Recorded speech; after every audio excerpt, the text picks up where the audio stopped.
If the front wheels of a car lose traction with the road surface while attempting to steer, the car enters a state known as understeer. Understeer is always bad and never intentionally used in any rally driving technique. In fact, some of these techniques are used specifically to avoid understeer. Understeer occurs if traction has been partially lost. The car will continue to corner, but at less of an angle than the direction of the front wheels. The car will feel like it is pushing forward. In this situation, applying more steering angle often makes the situation worse, as doing so requires even more traction than was initially being asked of the front tyres. If the wheels have entirely lost traction, the car will cease turning and will slide in the direction it was travelling before the wheels locked. This is particularly common while steering under heavy braking, as the traction of the tyre is being used partly to slow the car down and partly to turn. The correct response is to stop any input to the brake and accelerator and reduce the steering angle. This allows the weight of the car to settle and traction to be regained. On loose surfaces such as gravel and snow, there is an increased chance of understeer due to the reduced level of grip, so techniques are often used to induce oversteer to prevent the car from understeering in the first place. Front-wheel drive cars are particularly prone to understeer as all braking, accelerating and turning forces go through the front tyres. Understeer can occur while accelerating if the combined forces of accelerating and steering overcome the traction available. A similar loss of traction can occur due to braking and steering. Rear-wheel drive cars are least prone to understeer, as the front tyres are only used to brake and turn. In fact, their characteristics are more prone to oversteer. Four-wheel drive cars tend to exhibit the characteristics of front-wheel drive cars under braking on corner entry and rear-wheel drive cars under acceleration on corner exit. Rally teams work hard to reduce these characteristics and give a more balanced setup.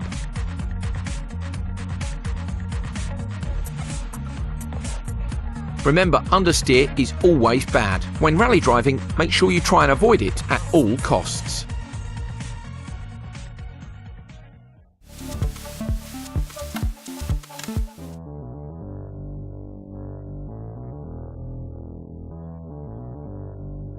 If the rear wheels of a car lose traction with the road surface while attempting to steer, the car enters a state known as oversteer.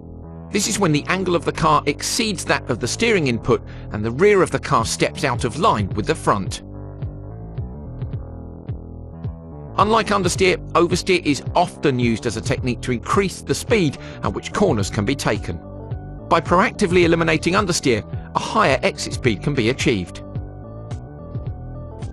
How oversteer is induced and controlled depends on the type of drivetrain in the car. By definition, front-wheel drive cars do not have any drive to the rear wheels.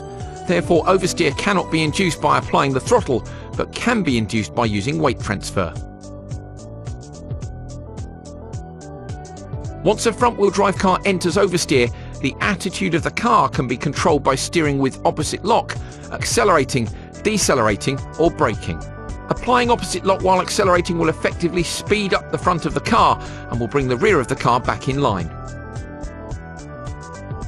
If more oversteer is required, for example if the corner is tighter than expected, decelerating or braking will increase the amount of oversteer by maintaining the weight over the front wheels and therefore reducing the grip on the rear. As the rear wheels of a four-wheel drive vehicle are powered, you can also induce and maintain oversteer by using the throttle to spin the wheels.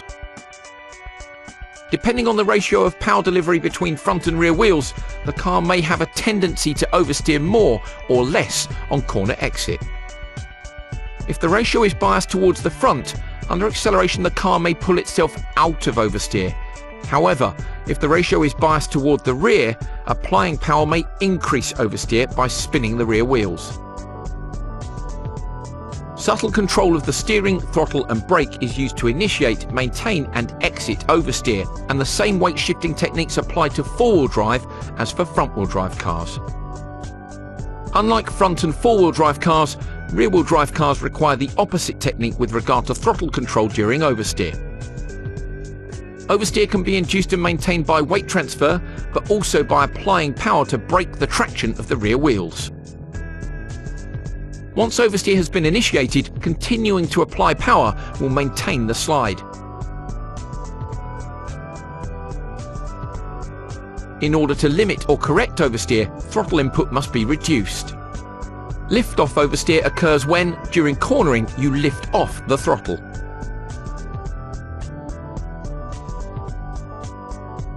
Because the car is slowed by engine braking, there will be a certain amount of longitudinal weight transfer which will unload the rear tyres, causing them to partially lose traction with the road.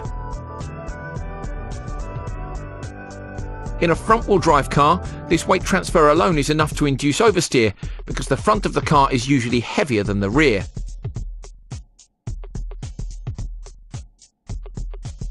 In four-wheel drive and rear-wheel drive cars, although the difference in the static weight between the front and rear may not be as great as a front-wheel drive car, the effect is amplified by engine braking also acting on the rear wheels as they are unloaded by the weight transferring forward.